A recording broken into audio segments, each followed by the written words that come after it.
Hello, I am attentive. I'm here today with Sarah Hughes, a musician and improviser based in DC and Baltimore. We're in Rhizome DC's Tacoma Park location in now July of 2021. And we're going to talk about visions and memories for Rhizome and take an oral history approach, which means that we will talk about you, situate you in the center of this story about Rhizome, and we'll come to Rhizome eventually. So with that in mind, if you don't mind just telling me a little bit about who you are and where you come from, your early life, anything you're willing to share with me. Okay. Well, I started playing the saxophone when I was 9. When you were 9? Very young, yes. Where were you born? In Maryland. Maryland. Well, no, I mean I was born in Lancaster, Pennsylvania, but then I grew up in Maryland. Okay. From a very young age, so Okay. I consider myself like pretty much from Maryland. Okay. But yeah, so I started playing saxophone very young, and then I decided to continue on into college. Yeah. And I studied music education. And I started teaching. I started playing jazz in some groups, and I started experimenting with improvisation. I guess like in 2010 is when I like earnestly like was exposed to things like a round robin and like more like free styles of improvisation. And then I went to the New England Conservatory and studied jazz there and met a bunch of improvisers that like further expanded my horizons for the language. And then I think the first time I played at Rhizome was in 2016. Okay. With a group that I had made, an improvising group from in Boston. So loud you are, Nate. That's not me, it's Novella. So that's it. The interview is done. You said everything. You ran through the whole life. Okay, so I'm gonna take all the way back to saxophone. That's 9. Yeah. How did that happen? Well, my dad is a jazz pianist. And So you grew up around jazz. Yep. I used to go to concerts that he'd play, and I remember like really always sticking the saxophone the best. What about it? I gotta say that there was one musician that he played with who I guess was like really like he just felt really cool. Like his name's Tim Ironman, and he actually like had some drug issues that I didn't know about as a kid. I just knew this guy was like super colorful, like always wore these like colorful vests and socks, and like did this like whole like kind of like mouth percussion stuff on all these different flutes. Like he had every sort of flute, every sort of saxophone, and was a great doubler, and just was like a good songwriter and showman.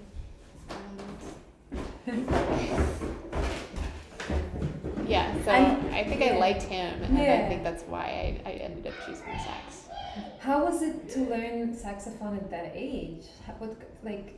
Do a lot of children that young play saxophone? Yeah. So like 4th grade is when you're allowed to start, and so Is it because like lung capacity before that just is not at the level? Yeah, probably.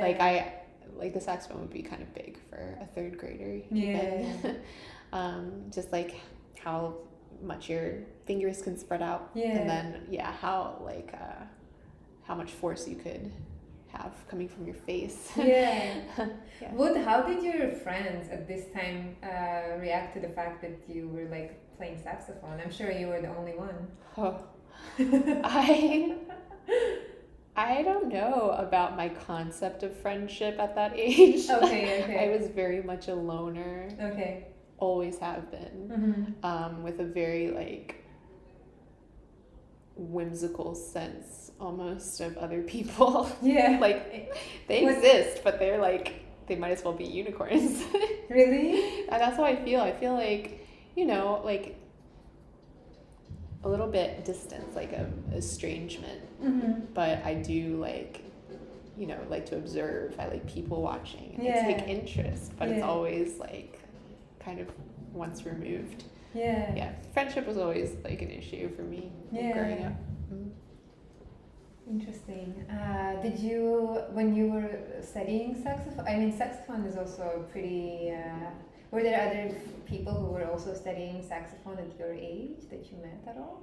I remember the like other kids that started the same time as me. They were boys. Yeah, okay. They're all boys. Yeah. And I remember some of them had had a head start, like they'd looked it up, like, or somebody had told them how to put it together already. But, you know, some of them had like put the mouthpiece upside down and there were like lots of squeaks happening. Yeah. And I remember like the first time I learned, like I didn't do anything ahead of time. Like even though my dad was a musician and everything, had no lesson ahead of time. I learned from the band director. And so, yeah. An interview. Can I interrupt your interview to borrow some coffee? Oh, yeah. Okay, go ahead. This man. This is very. Before I was like being so specific with my interviews. The last ones have been like conversations. The last one didn't record at all, actually. So let's make sure this is recording. Yeah, this is. It's casual. Very casual. Just our style, you know. It's a style. But I'll maybe let you back. No problem. Nate, people are loving this room, by the way. Steve, oh yeah. I just think when he saw this first, he was like he lost his shit. He was like, what? What's Steve? It's so awesome. What's Steve? Rhizome Steve. Oh really? He was here? Oh, he's gonna be here. Oh wow. Today he had something, but he'll be here tomorrow and the day after also. Oh cool. Hello. How are you? Good. How are you doing? Good. Good to see you. Yes, I do. It has sweetness in it. Yeah, it's like sugar-free vanilla. Yes. Weird. Yeah. I remember the first time I learned how to put the mouthpiece and the neck together, and the first sound I made, and I What did remember it like sound how like? easy it came. Wow. It just was like, it was so magical. It was just like easy. Really? And and I remember feeling like a little bit of pride because everybody else was having these like squawks and like loud sounds, and mine was just like perfectly like. Do you think it had to do with the fact that the rest of the people were boys and they're just like?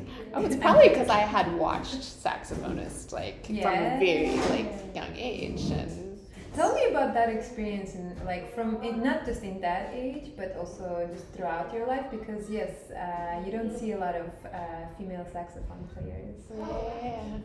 Unfortunately. So yeah, about being a female saxophonist. I had some friends in middle school, you know, who were girls who played sax, and then in high school as well. There were fellow female saxophonists, and so it wasn't really a thing until college, and then the studio was primarily guys. And where did you go to college? University of Maryland. Okay. Yeah, for my undergraduate degree. There are two other females in the program. One was actually Lee Pilser was there doing one of her like higher degrees, and then a woman named Megan Cantor whose boyfriend was also playing saxophone. And yeah, I did feel like a minority in that situation. Yeah. I remember in the all-county band settings, like the, audition only bands, I was also like a minority in the section. What was the atmosphere like for you? Did you feel comfortable? I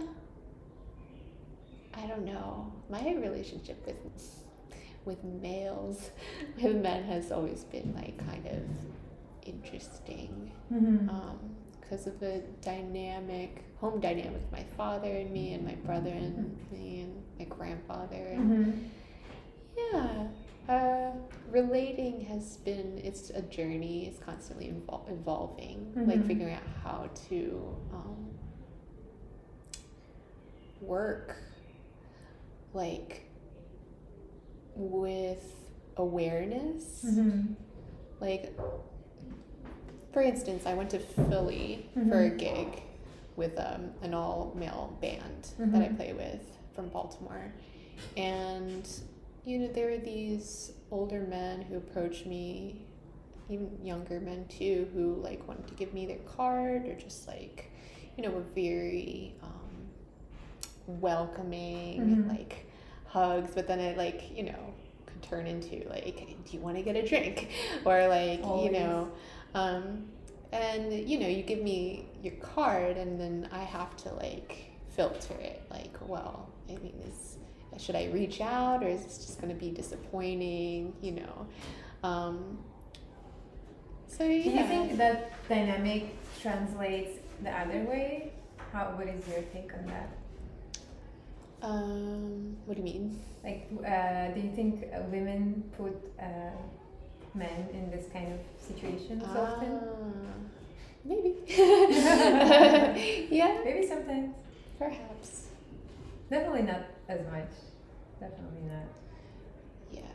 I mean, it's interesting, like forming bands and figuring out who to play with, because you do like form an affinity for a person, or like have a natural like magnetism and attraction, you know, that, you know, it's like could start off as like purely musical, but like once you get to know somebody, you know, like it evolves. And yeah, I don't know. It's a touchy subject for me. Yeah. No, I understand. Thanks for saying as much as you have. We don't need to go through it. I know it's a not just for you. I think for women. Well, it's weird. It's like, you know, when your colleagues, like when your friends are your colleagues, and you have this like group, like it's just musicians, and then they're the people you're seeing most often, and it's like they're your social group. It's like, I don't do like the Tinder, like online dating stuff, but you know, maybe I should. I don't know. From experience, I tell you, you're not missing on anything. Yeah. Well, I don't know. Rhizome is like cool as far as like being a like meeting place. I think so. You know, mixing people up like that. Even though I've never like met anybody like that here. Yeah. Like being a performer or in the audience is always like been very like, what do you call it? Like convivial? Is that a word? Just like nobody's like sketch. Like it's not. It doesn't feel like people are out to like get you or anything. Here it's just like very friendly. And I mean, it can get sketchier too, for sure. I think just sometimes, but generally speaking, I feel like it's pretty safe. And like when males approach you, you don't right away assume that they're trying to, you know, go get drinks or something like that. Yep. Yeah. Rhizome's big. Like, tell me about the story of how you came across Rhizome. Or maybe let's backtrack first. Tell me about how you just first got interested in improvised music. Like,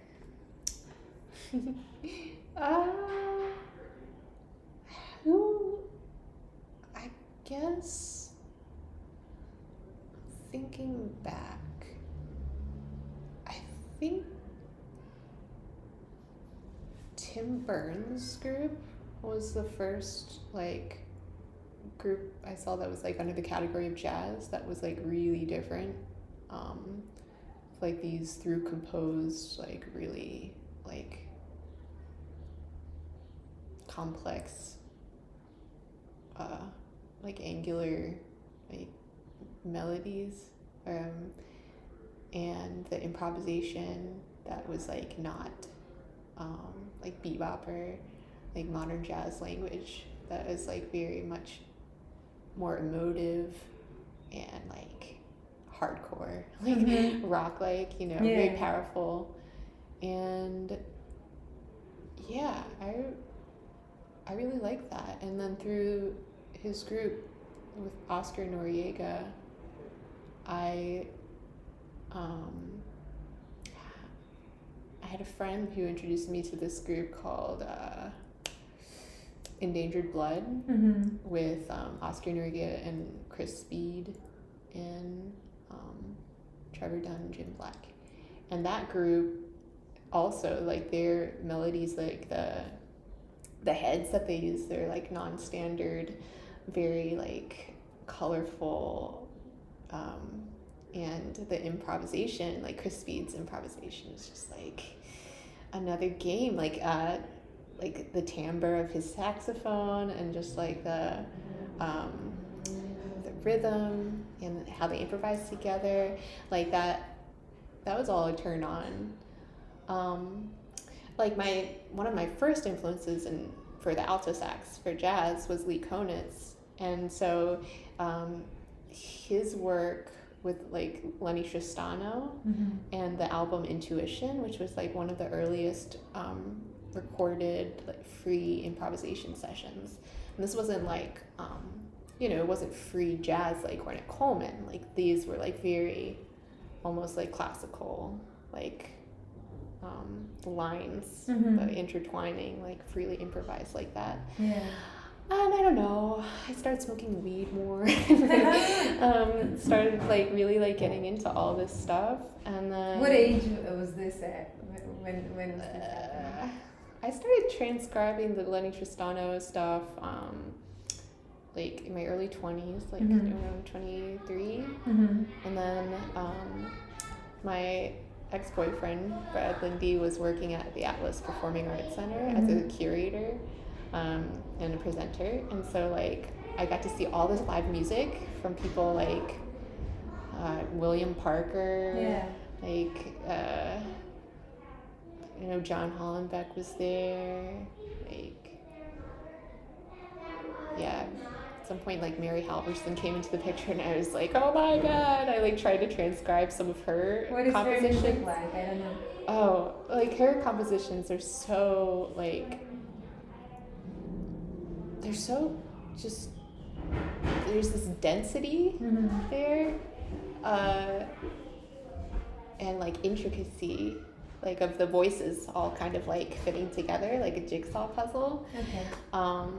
So it's like really cool to listen to, and then her improvisation, of course, is like so stylistic. Like she has her own method of like using this pedal that like bends her pitch. Oh, wow. And, like you hear her, and then you're like, that's Mary Halverson. Nobody else plays like her, and she's just like a badass. Yeah. So. And then you said you went to another educational space, after. Yeah, so I taught in public school for 5 years, and during that time I was playing in Brad's bands and like what meeting were you teaching? all these people. I was teaching band and strings at like 3 different public schools in Laurel, Maryland. Wow. Yeah, it was a big adult job with like salary and benefits, and it wore me out because like a couple of the years I was going to New York like often to like see Lee Koenitz play live, or like go to Barry Harris's jazz workshops, these like bebop workshops. And so I would like leave work and get right on the road to New York with Brad, and then we would stay at the workshop until 1 or 2 a.m. And then drive back. And I'd like sleep in the car and go right to work.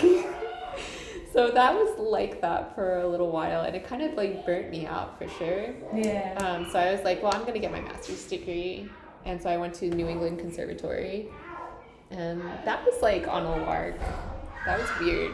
Wow. Like I didn't think I was gonna get in because I was like pretty like inexperienced, kind of like self-taught for like the jazz thing, because I took classical saxophone lessons in my undergrad, and I did very little with improvisation in college in my undergrad with Chris Vidala. So like I couldn't believe I got in, and then I was like, well, guess this is happening. And how was that experience? Tell me about that. I just got my mind blown, like by my teachers and by like other students that were there. The program itself was interesting because Like you go in and as a jazz major, you can also like take classes in the contemporary improvisation department too. So I found myself like mixing the two worlds pretty regularly. Like I was taking with Jerry Bergonzi, who's like a really like heavy jazz saxophonist who's got like a beautiful mind for teaching the jazz vocabulary. In what sense?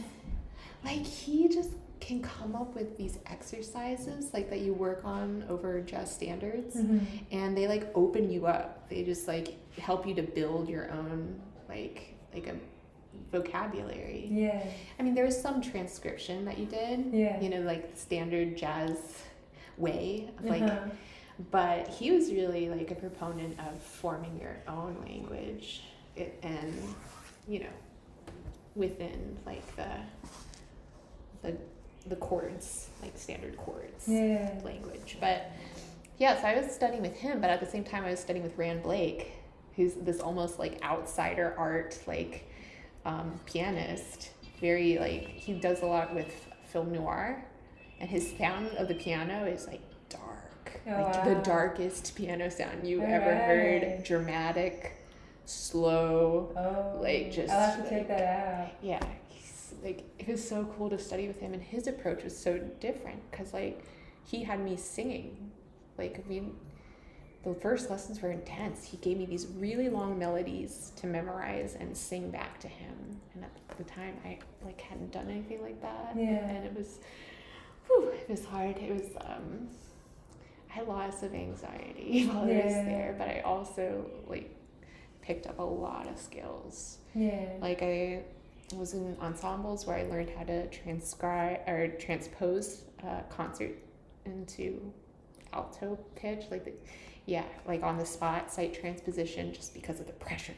Like the pressure of it will drive you to like teach yourself the skill. And then I did John Zorn's Cobra piece under the direction of Anthony Coleman, who I also studied with, and so I picked up skills like one of the skills you have to have for that game piece is like somebody will play, like improvise something, and then if you're called on with a certain sign, you have to play what they played, and you have to like get the note that they started with, like right on it. You have to put in the right register, and you have to like be able to follow through and like play that idea like on the spot.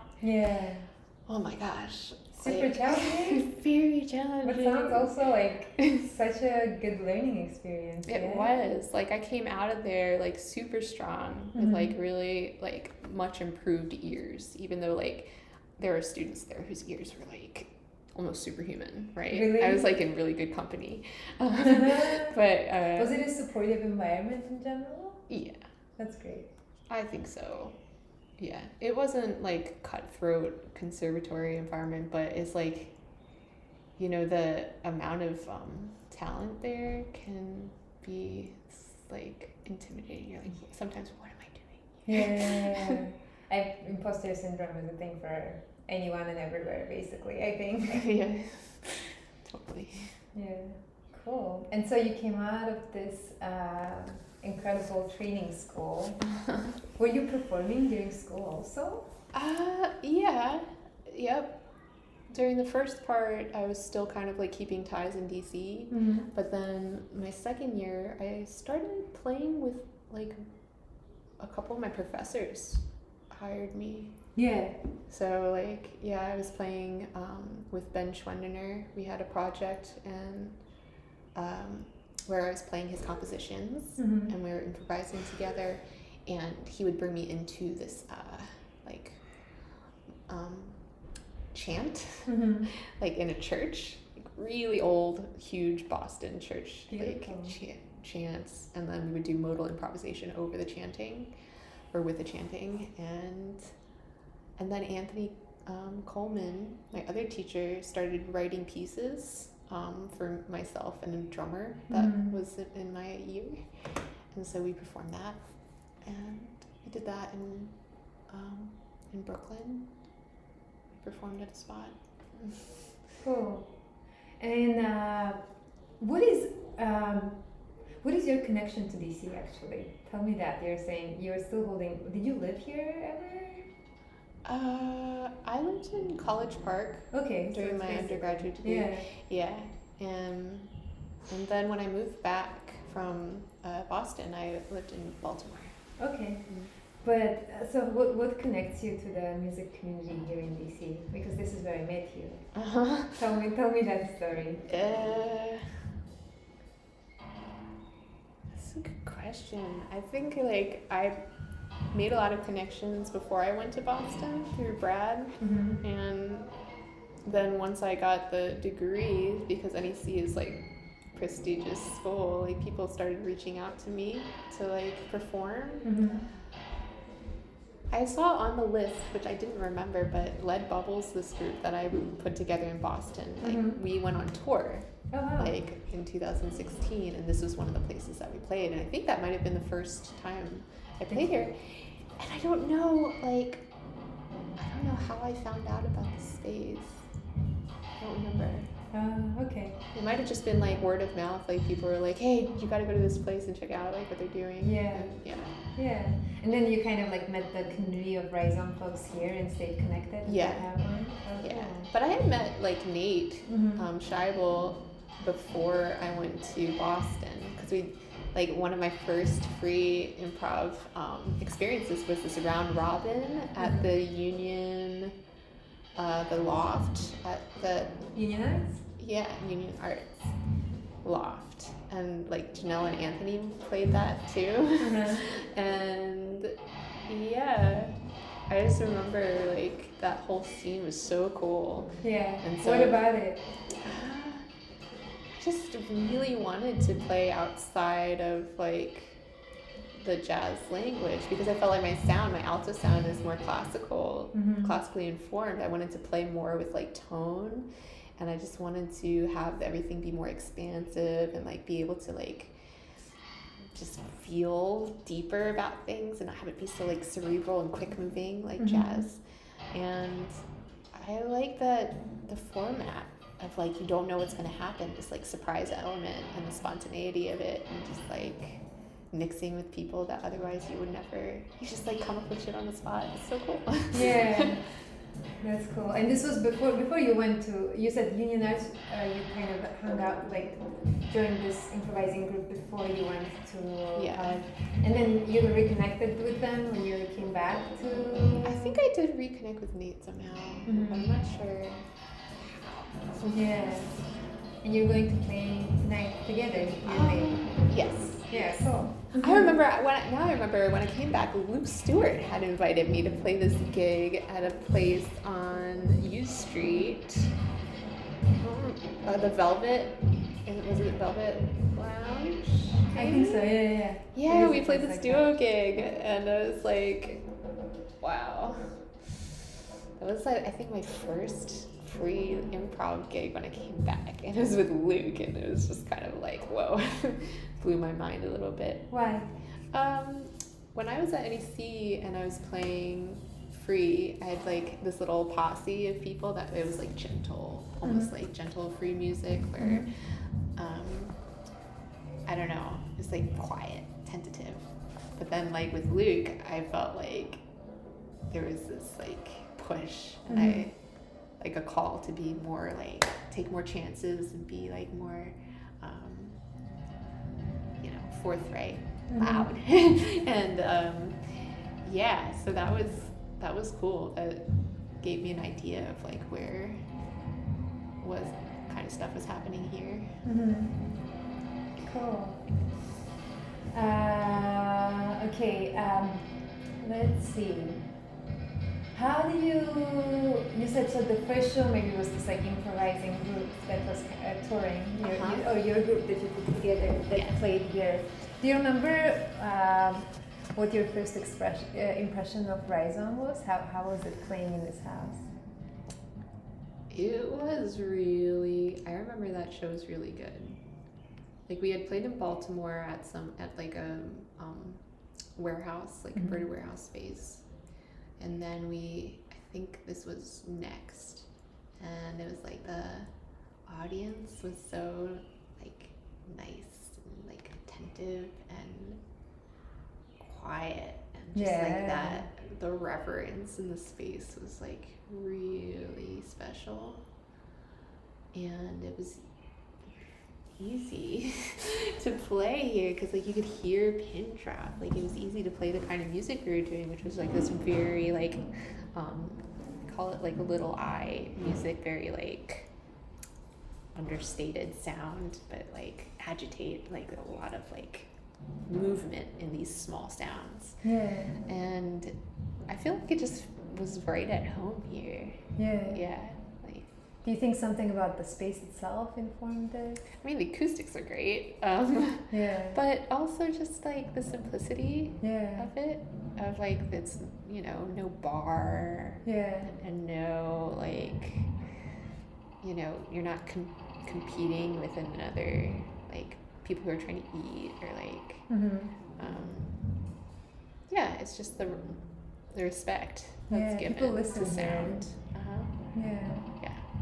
So it was really good. It brought out the best in that group for sure. Because like we played other gigs later on the tour that were like less that way. Like I remember this one, I think it was in like Toronto. We were playing in this bar. It was the most awkward thing because it felt like the music that was home there is like more commercial, or at least like more jazz. And then we were like playing this like very abstract kind of like dissonant, moody like stuff. And there were people talking on the other end of the room, and it was just like the sound of the space was not good, and it kind of like takes the magic out of everything. Tell me about some magical experiences here at Rhizome. Share some memories. So, or non-magical, anything really. Tell me a few. All right. So, Corey Thoreau, who I met in Baltimore because he was my neighbor in the Copycat building. We used to get together and just like improv for like hours in the evening. Just like, you know, 4 or 5 hours would go by and we wouldn't even notice. It was just like, lots of experimentation, and then we wanted to like bring more people into that world. So we did a 24-hour improv thing here where we like brought all of our instruments and like advertised and invited people to come over anytime, and just like do these huge like collaborative improvs and art, like visual art as well. And we slept here, and there was people brought food, and people like we made a collage, and it's really out. There was like somebody with a strainer on their head. I think Nate had a strainer on his head during that. We were chanting something. And then people like from Towson, some like students from Towson or maybe like graduates came around like 4 a.m. or something. Just randomly were there keeping the fire burning. Like, probably. So it was it like 24 hours nonstop? Yeah, it was 24 hours nonstop improv. Did you eat and go to the bathroom? I was eating very little during that time. I did use the bathroom, of course, but I was like taking breaks between like doing like painting stuff and then doing more musical stuff. But it's interesting, like the people who came through, it would be these little pods of like almost like complementary energies that would create these like special like moments together, and then it's just kind of like, okay, bye, and the next group comes in. So that was really special. And then this one show that I played with Luke Stewart was, I brought like these IKEA bed slats that had broken in my place in Baltimore, and I decided to bring my toolkit. Like I brought a saw and I brought a kazoo and a hammer, and I just like, we made this story. I mean, at least I had a story playing out in my head and made this like very like almost emotional like narrative about like being like working, being enslaved to work.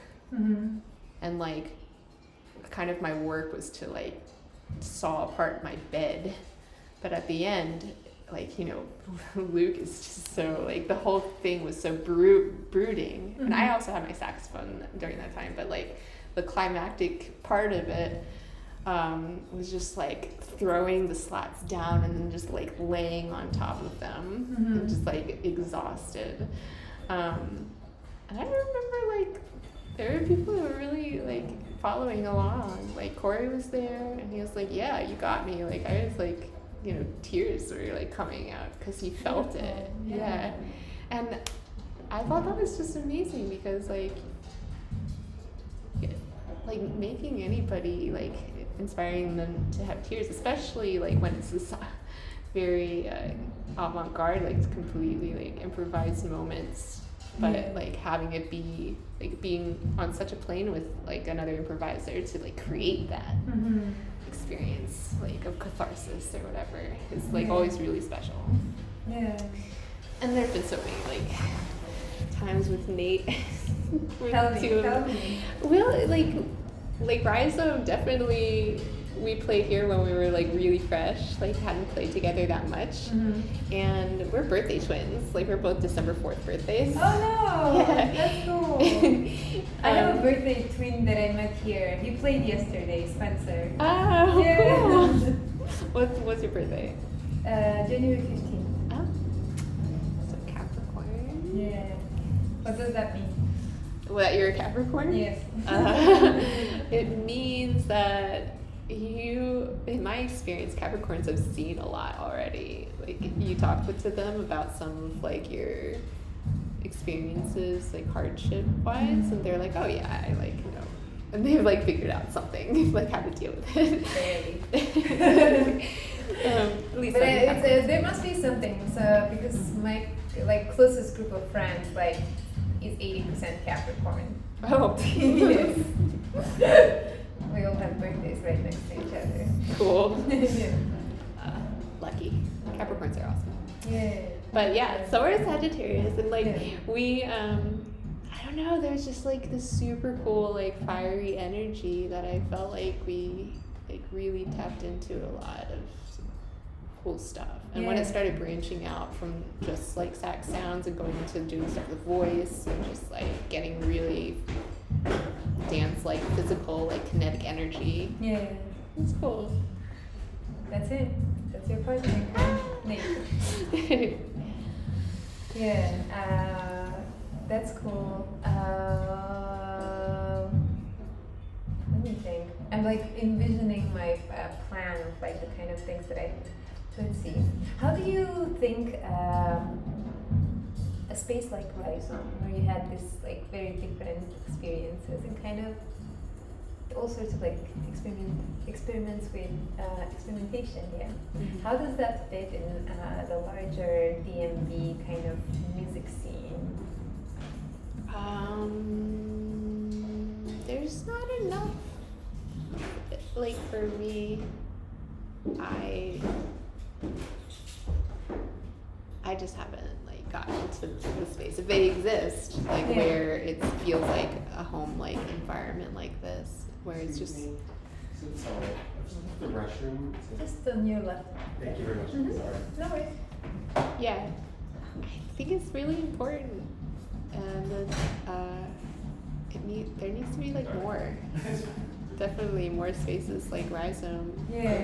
In communities for people to come and like know what it is to just sit with a toy and make sound with it without like feeling insecure or like just finding flow and seeing people who've like figured out how to flow with like very like just so many different ways people have found out how to flow, like whether it's like through an electronic like thing or like an acoustic means, or you know.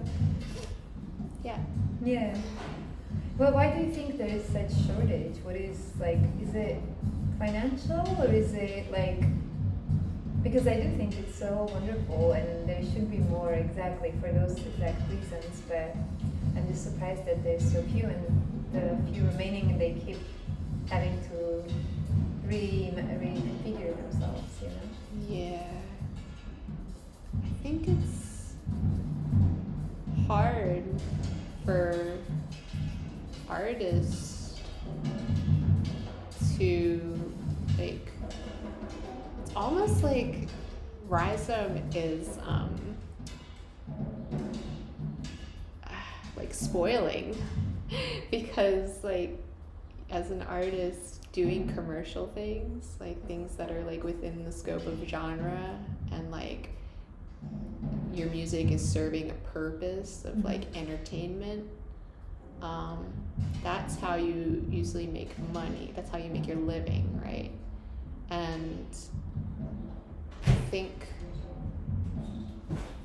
like Tacoma Park is special because like people have found this place, and then they come in and they actually enjoy like sitting without like the trappings of like the bar and like having food and stuff, and they just like learn how to like experience this.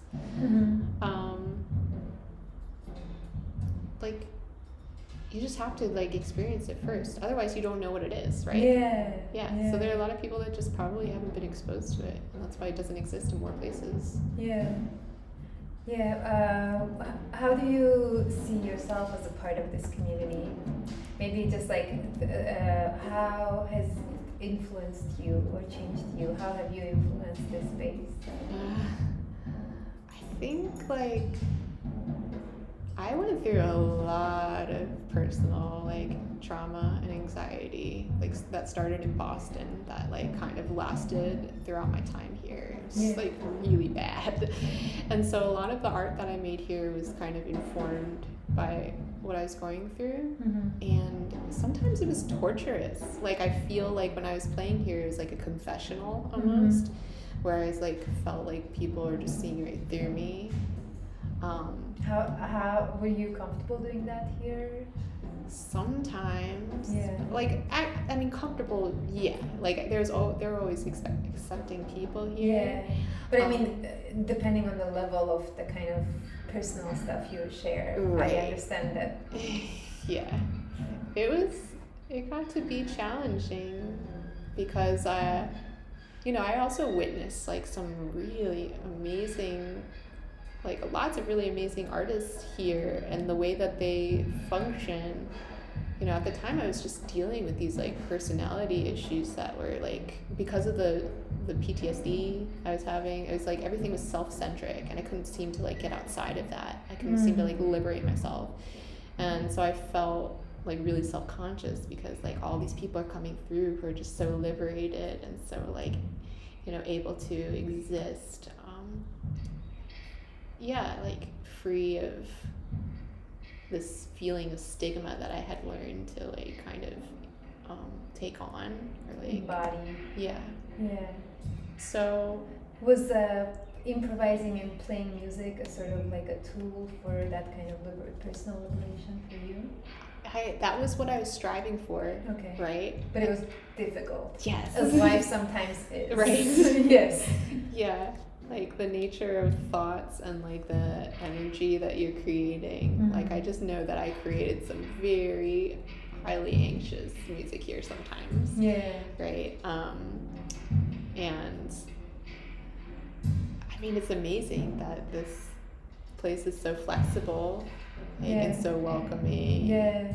That it allowed for like all kinds of like facets of what I was going through to exist.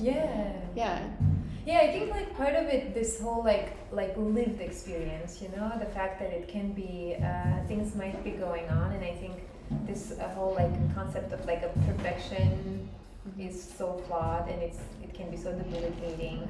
Like anxiety is so common. Like I know from my friends that a lot of people really struggle with anxiety, and like you're not allowed to like talk about that stuff that often, which I think is so dumb. Right. Because and those experiences are real, and I think like a big part of art, aside from liberation and all, is like allowing someone to also see that their experience happens in someone else. So, sharing that is really courageous. Yeah. Yeah. Tell me about your visual exhibition here at Rhizome, because it was coinciding with mine next door. And like just maybe also just in general, like how did you develop, how did you get into that medium? I think like while I was struggling with like controlling like my thoughts during the music, like I became really paranoid. I was like, I can't play music because my thoughts are like just so like freaking like out. Yeah. Like they're like harmful. Yeah. I started calling them harmful. So I started like looking to visual art more to like get out some of my like to be in flow. Yeah. And yeah, I just started like creating a lot of it, kind of therapy. When did that start? Wise. Like 2018. Yeah. Cool. In Baltimore, I had this like little kitchen table. It was a small apartment, and I just would stay up really late. It was just me at the kitchen table and turn on, you know, something on Netflix or like some music, and then just experiment with the paint. Yeah. What medium were you using? Acrylic, and then experimenting with watercolor, and also like lead and chalk, and yeah. Cool. How did it feel? Was it different painting from musical performance for you?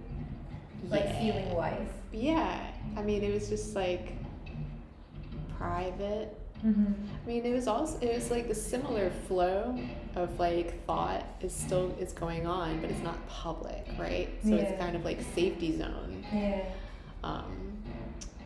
And it was positive, I think, because it wasn't tainted by this like horror at like being out in public and having these thoughts exist and while you're like putting sound out, right? With painting, it's like I could be relaxed, and so like the nature of my thoughts tended to be less full of anxiety. Yeah. And how did your like musical expression and visual expression did they intersect in any way? Did they like kind of inform one another? Yeah. I tried. Yeah. I was definitely experimenting with it, with like looping sound, and then trying to kind of like create something visually that was like, you know, sharing the shape or the movement of it or the speed of it. And I did a show here where I did a solo set, and I like would create sound, loop it, and then have my painting set up.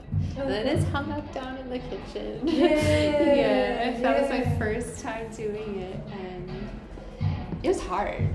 Hard. I don't know. I just find like I ended up getting super symbolic because that's kind of where my head's at when I'm improvising. Yeah. Like do you have like an idea and you kind of play that idea? Or? Yeah. Okay. With like some symbols. I was like super into animalism, I guess, or like animal totems and stuff. Yeah. So I would be thinking about like animals a lot, and like ones that would have like appeared to me in the day and like had this whole story, like just like stories. Sometimes like stories to myself about like, you know, like the confessional thing. Like sometimes I would be like teaching myself a lesson like in public. Yeah. And so when I was painting, you know, like Khalid, you know, his paintings are like wonderfully free and just like abstract and all color and emotion and everything. But for me, it was so hard. Like I couldn't be that way. I was trying to like draw like let something come through that was a shape of like any of the symbols that I'd been like dealing with. Yeah. So yeah, it didn't turn out that pretty, but I guess it's kind of trippy to look at. Yeah, and pretty is not the point also. You know. I think that expression is at the end of the day. That's where my mind is with any sort of expression. I think a lot of the pretty things are extremely boring. So, let me see. Let's talk a little bit about this physical space. How do you feel about the fact that this is a house and you're about to innovate play in the backyard that previously was used as a parking lot, and now there are performances there. And also the fact that this house is actually going to be lifted up and moved to the corner, so that something else can be built instead of it.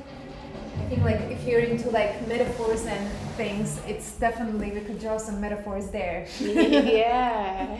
Wow. Yeah. You can take a minute.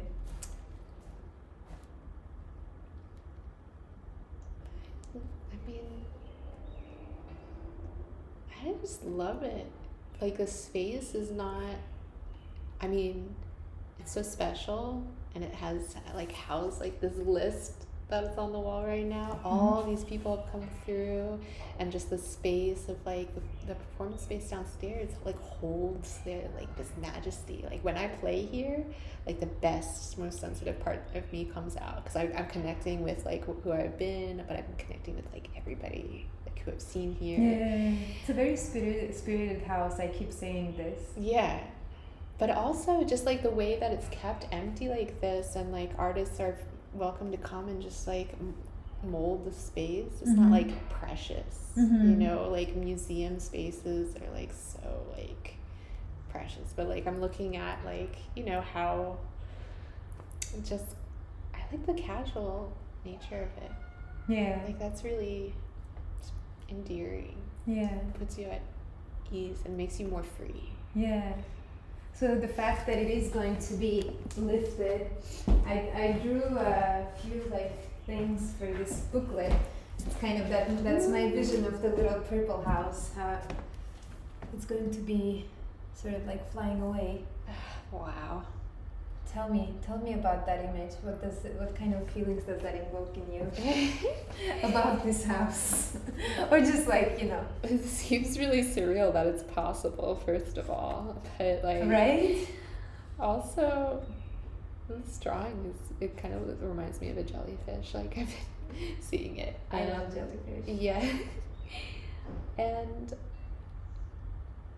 yeah, I think that like, even though it'll be in a different location, I feel like it'll maintain like the spirit of like what has been here. I'm really glad that they're not like knocking it down, right? Yeah. But yeah, I'll be interested to see that happen. It's kind of like weird that it won't occupy like the same amount. It's like it's gonna be beside something. Yeah, besides something really big. Yeah.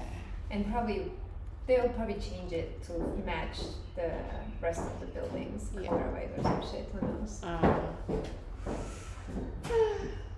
Yeah, it's a little sad. But maybe the change will be good. Yeah. We can hope for the best. Yeah. Yeah. What kind of changes would you like to see? Is there some things that didn't feel quite perfect previously?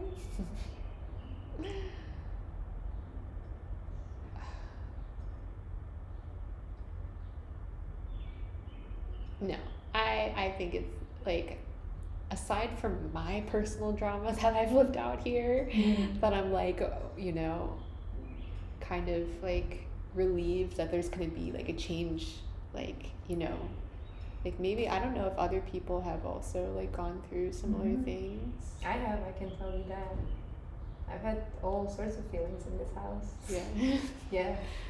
And that's what I mean, like, I think it's really brave that you have expressed those anxieties in front of people, because people have those anxieties, and it's good to see that it's not just you. Yeah. So yeah, I don't know, maybe that like a new era of maybe even more like the 24-hour improv, like all of like nonstop improv. It would be cool to do more of that, I think. Yeah. And just like have more like I love that. sessions. I wish I had come. I knew that. I mean, I'm not sure. Yeah, but that sounds lovely. Yeah. Cool. Let's see. So like kind of like a larger question that I am exploring also with this is kind of what constitutes open and safe space for you. And I think that is something that, you know, just asking people, we could use then to, you know, apply to the next place where we're at. Yeah. Open and safe space. Because like you said, as women, that there is one thing that you can already reflect on. Okay. I'd say like, I don't know. I just feel like this place is the best. Like it's already like, it's always been really open and safe for me. Yeah. Yeah. So I hope that doesn't change at all. Yeah. Cool. Let me see. Talked about the Rhizome, the space.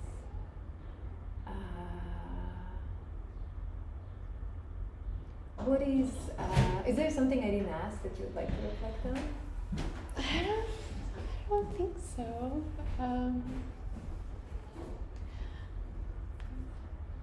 It might be nice, like, I just feel like I would like more ways to like give back to the space. Like I felt always a little bit selfish. Yeah. I played here so many times and I like always get like the best like feelings, and like, you know, the money's always been like decent, like totally like everybody's so nice, and I like just wish there is a way to like give back to the space. I have a way for you. So next time if it's happening, maybe you do this like 24-hour improv, you host that on a monthly. That's your job. That'd be so cool. Yeah. Just talk to Liam. I think that's great. I think that's like a really cool, and like having like different sparks of like different energies coming through, and like, you know, because I think that's what holds the community together is the volunteers who just contributed their time. So you just maybe find time to do that like on a consistent basis. Yeah. It's a great idea. Yeah. Yeah. I think I'm good. I think we're like kind of covered. Awesome. Yeah. Well, I will take a moment, I think, to like run around and like work off this caffeine.